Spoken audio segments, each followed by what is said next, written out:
Sir, Modi സ്തുതി എന്ന് പറയുന്നത് ബി.ജെ.പിയിലേക്കുള്ള സൂചനയല്ലെന്നാണ് ശശി തരൂർ തന്നെ പറയുന്നത്.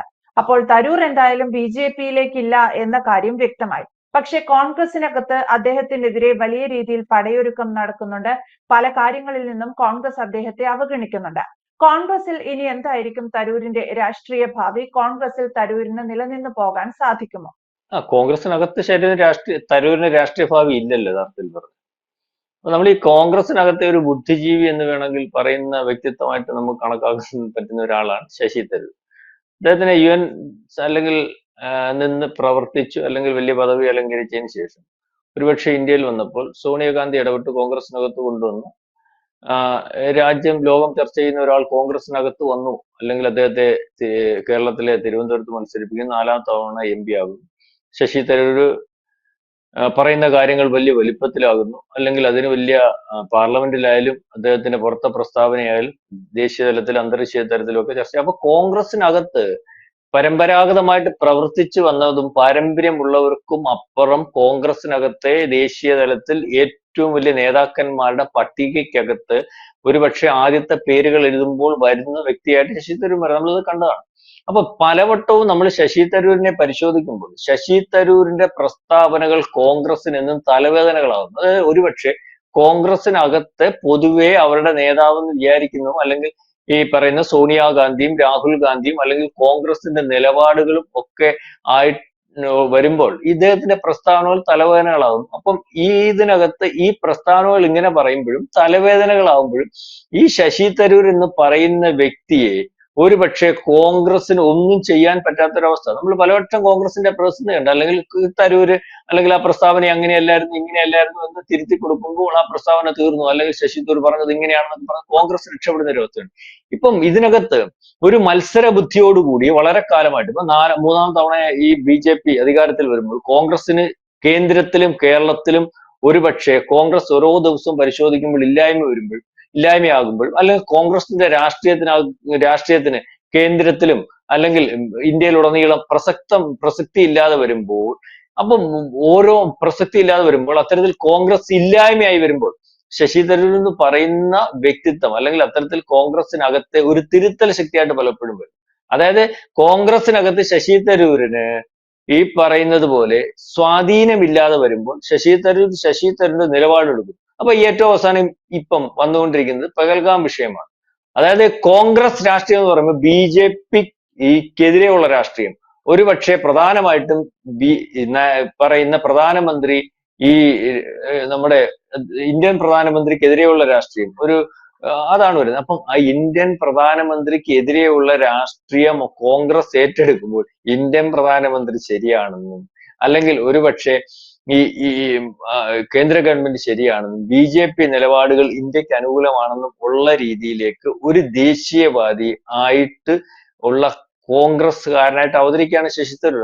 അവിടെയാണ് പ്രശ്നം. ഏറ്റവും അവസാനം ശശി തരൂർ ഇന്നലെ പറഞ്ഞ പ്രസ്താവന ഈ പറയുന്ന പോലെ സിന്ദൂർ അതിനു വേണ്ടി എടുത്ത നിലപാടുകൾ, അല്ലെങ്കിൽ ആ കാര്യങ്ങൾ, യുദ്ധങ്ങൾ, അല്ലെങ്കിൽ അതിന്റെ വിജയം, ഇതെല്ലാം ഇന്ത്യയുടെ പ്രധാനമന്ത്രി നരേന്ദ്രമോദി BJP പറയുന്നതുമാണ് ശരി, അല്ലെങ്കിൽ നരേന്ദ്രമോദിയെ പ്രശംസിക്കുന്നു.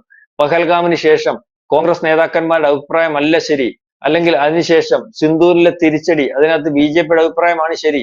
അതിനകത്ത് ഈ രാഹുൽ ഗാന്ധി പറഞ്ഞതുപോലെ നമ്മൾക്ക് ക്ഷീണം സംഭവിച്ചിട്ടില്ല, നമ്മൾക്ക് ലോകം മൊത്തം ചർച്ച ചെയ്യുന്ന, അല്ലെങ്കിൽ ലോകത്തുടനീളം നമ്മളുടെ യശസ് വർദ്ധിച്ചതേ ഉള്ളൂ, ഈ രീതിയിലേക്ക് പോവുകയാണ്. അപ്പൊ എങ്ങനെയാണ് ഈ നിലപാടെന്ന് പറഞ്ഞാൽ അത് ആർക്ക് അനുകൂലമാണ്? BJPക്ക് അനുകൂലമാണ്, രാജ്യത്തിന് അനുകൂലമാണ് അല്ലെങ്കിൽ അതാണ് ശരിയെന്ന് ശശി തരൂർ പറയുമ്പോൾ ശശി തരൂർ ആരാവുന്നു? ഇന്ത്യക്ക് സ്നേഹിക്കുന്ന അല്ലെങ്കിൽ ദേശീയവാദിയായിട്ടുള്ള ഒരാളാകുന്നു. അത്തരത്തിൽ ദേശീയവാദിയായിട്ടുള്ള ഒരാളായിട്ടുള്ള കോൺഗ്രസ്സുകാരൻ ഈ നിലപാടുകളല്ല കോൺഗ്രസിനുള്ളത്. കോൺഗ്രസ് പ്രതിസന്ധിയിലേക്ക് പോകുന്നില്ലേ? കോൺഗ്രസിന്റെ നിലപാട് ഇതല്ലാതെ വരുമ്പോൾ ഒരു കോൺഗ്രസ്സുകാരനായിട്ടുള്ള ആള് ഈ പറയുന്നത് പോലെ BJP ചെയ്തതും അല്ലെങ്കിൽ നരേന്ദ്രമോദി ചെയ്തതും ഒക്കെ ശരിയാണെന്ന് വരുന്ന രീതിയിലേക്ക് കാര്യം പറയുമ്പോൾ കോൺഗ്രസിനകത്ത് ദേശീയവാദികളില്ല, അല്ലെങ്കിൽ കോൺഗ്രസിനകത്ത് ഇന്ത്യക്ക് അനുകൂലമായിട്ടുള്ള ആളില്ല. അത്തരത്തിലേക്കുള്ള കോൺഗ്രസ് ആണ് ഈ കോൺഗ്രസ്. ആ കോൺഗ്രസ് ആണ് ഈ പറയുന്നത് പോലെ കഴിഞ്ഞ കാലങ്ങളിൽ ഇന്ത്യ ഭരിച്ചത്.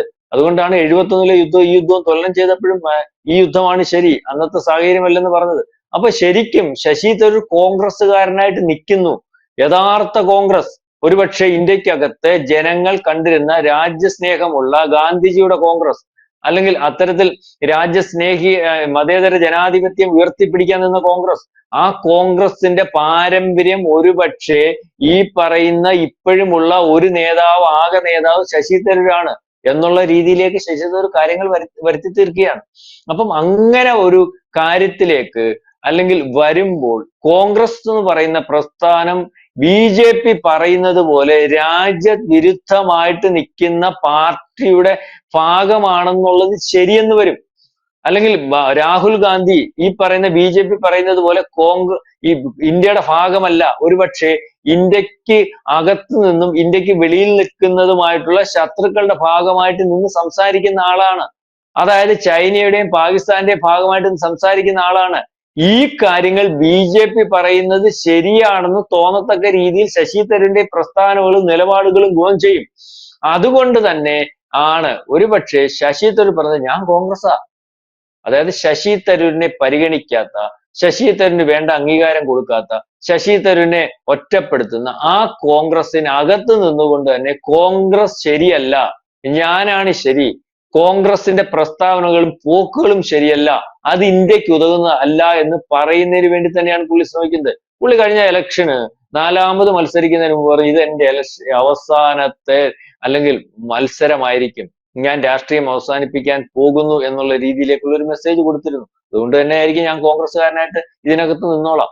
ഒരുപക്ഷെ ഇന്ത്യൻ പ്രധാനമന്ത്രിക്കും അല്ലെങ്കിൽ ആഭ്യന്തരമന്ത്രിക്കും ബി.ജെ.പിക്കും ഒക്കെ വളരെ കൃത്യമായിട്ട് ഏറ്റവും വലിയൊരു പ്രതിസന്ധി വന്നപ്പോൾ, അല്ലെങ്കിൽ ഇതുപോലെ ഒരു സിന്ദൂർ പോലെയുള്ള തിരിച്ചടി വന്നപ്പോൾ പ്രതിപക്ഷ പാർട്ടികളെല്ലാം അവരുടെ ഭാഗമായിട്ട് നിന്നപ്പോൾ അതിനകത്ത് കോൺഗ്രസ് എന്ന് പറയുന്ന പ്രതിപക്ഷ പാർട്ടി ഒരുപക്ഷെ ഈ കാര്യം അല്ലെങ്കിൽ ഈ സിന്ദൂര് പോലും നരേന്ദ്രമോദി ചെയ്തും ബി.ജെ.പി ചെയ്തും ശരിയല്ലെന്ന് പറയാൻ ശ്രമിച്ചപ്പോൾ, അത്തരത്തിൽ പ്രസ്താവനകൾ ഇറക്കിയപ്പോൾ അതൊന്നുമല്ല ശരി,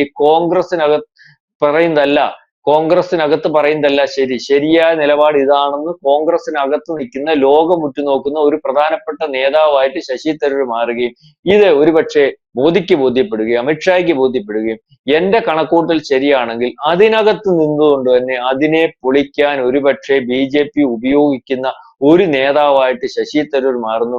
ശശി തരൂർ അത് മനസ്സാ വഹിച്ച് അങ്ങനെ തന്നെ ആയിക്കൊള്ളട്ടെ തീരുമാനിച്ച് മുന്നോട്ട് പോകുന്നു.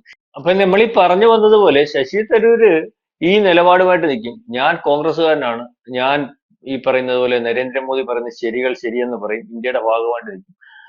അത്തരത്തിൽ ഒരു കോൺഗ്രസ്സുകാരനായിട്ട് മുന്നോട്ട് പോകുന്നതിന് വേണ്ടി തന്നെയാണ് എന്റെ തീരുമാനം. അല്ലെങ്കിൽ ഞാൻ പറയുന്നത് അല്ലെങ്കിൽ ഇത്തരത്തിൽ രാജ്യത്തിനകത്തും അല്ലെങ്കിൽ നരേന്ദ്രമോദിക്ക് രാജ്യത്തിന് വേണ്ടിയും നരേന്ദ്രമോദിക്ക് വേണ്ടിയും ഒക്കെ പറയുന്നത് ബി.ജെ.പി സൂചിപ്പിക്കാനോ അതിനകത്ത് പോസ്റ്റുകൾക്ക് വേണ്ടി അല്ല എന്നുള്ള ഒരു മെസ്സേജ് കൊടുത്ത് മുന്നോട്ട് പോകുന്ന ഒരു ശശി തരൂരിനെയാണ് ഒരുപക്ഷെ നരേന്ദ്രമോദിക്കും അമിത്ഷായ്ക്കും ആവശ്യം. അത്തരത്തിലുള്ള കാര്യം തന്നെയാണ് ശശി തരൂർ ചെയ്യുവാൻ തീരുമാനിച്ചിരിക്കുന്നത്. ഈ 2029 വരെ ശശി തരൂർ ബി.ജെ.പിക്ക് അകത്ത് വരാത്ത ഒരു ഒരു കൃത്യമായ ഇന്ത്യ ആഗ്രഹിക്കുന്ന, ജനം ആഗ്രഹിക്കുന്ന ഒരു കോൺഗ്രസ്സുകാരൻ എങ്ങനെ ആയിരിക്കണം എന്നുള്ള രീതിയിലേക്കുള്ള ഒരു കോൺഗ്രസ്സുകാരനായിട്ട് നിൽക്കുന്ന ശശി തരൂർ, അതായത് ഇത്തരത്തിലൊരു കോൺഗ്രസ്സുകാരൻ ഇന്നത്തെ രാഹുൽ ഗാന്ധി നയിക്കുന്ന കോൺഗ്രസിനകത്തില്ല എന്ന് വരുത്തി തീർക്കുന്നതിന് ഒരുപക്ഷെ ബി.ജെ.പിക്ക് ആവശ്യമായിട്ടുള്ള അല്ലെങ്കിൽ ബി.ജെ.പി പറയുന്ന രാജ്യവിരുദ്ധ ശക്തികളുടെ കൂട്ടായ്മയായിട്ടുള്ള കോൺഗ്രസിനകത്ത് അല്ലെങ്കിൽ കോൺഗ്രസ് ആണ് എന്ന് കോൺഗ്രസിനകത്ത് നിന്ന് പറയിക്കാൻ പറ്റുന്ന ഒരു നേതാവായിട്ടൊക്കെ ശശി തരൂരിനെ നമുക്ക് കാണേണ്ടി വരും. അതായത് ശശി തരൂർ കോൺഗ്രസിൽ തന്നെ എന്ന് പറയുന്നതിന് ശശി തരൂർ മാത്രമല്ല അതിന്റെ പിറകിൽ ഒരുപക്ഷെ ബി.ജെ.പിയും ഉണ്ടാകാം എന്ന് നമ്മൾ വിചാരിക്കേണ്ടി വരും. അതായത് 2029 ശേഷം ശശി തരൂരിന് ഇന്ത്യയിലെ ഏറ്റവും വലിയ പദവികൾ അല്ലെങ്കിൽ അത്തരത്തിൽ വലിയ അംഗീകാരങ്ങൾ കൊടുക്കുന്നതിന് വേണ്ടി ബി.ജെ.പി തയ്യാറാകും. ഒരുപക്ഷെ ഉപരാഷ്ട്രപതിയായിട്ടോ രാഷ്ട്രപതിയായിട്ടോ ഒക്കെ വേണമെങ്കിൽ പരിഗണിച്ചാൽ പോലും അതിശയപ്പെടാനില്ല. അതിന്റെ കാരണവും ഒരു രാജ്യസ്നേഹിയായിട്ടുള്ള കോൺഗ്രസ്സുകാരന് പാർട്ടി മറന്നുള്ള അംഗീകാരം ഞങ്ങൾ കൊടുക്കും എന്നുള്ള ഒരു മെസ്സേജ് കൂടി കൊടുക്കുന്നതിന് വേണ്ടി ബി.ജെ.പി അത് ഉപയോഗപ്പെടുത്തും. ഏതായാലും ശശി തരൂർ കോൺഗ്രസിന് ഒരു തലവേദന തന്നെയാണ്.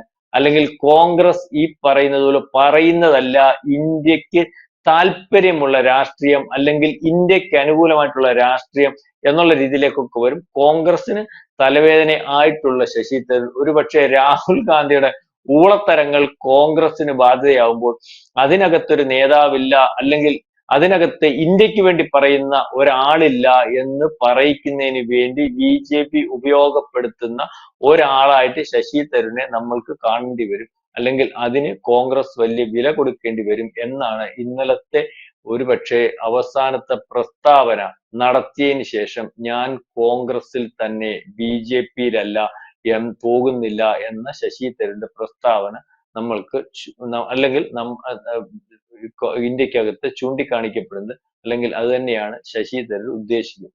കൂടുതൽ വാർത്തകളും വിശേഷങ്ങളും നിങ്ങളിലേക്ക് എത്താൻ ABC മലയാളം സബ്സ്ക്രൈബ് ചെയ്യുക, ബെൽബട്ടനും അമർത്തുക.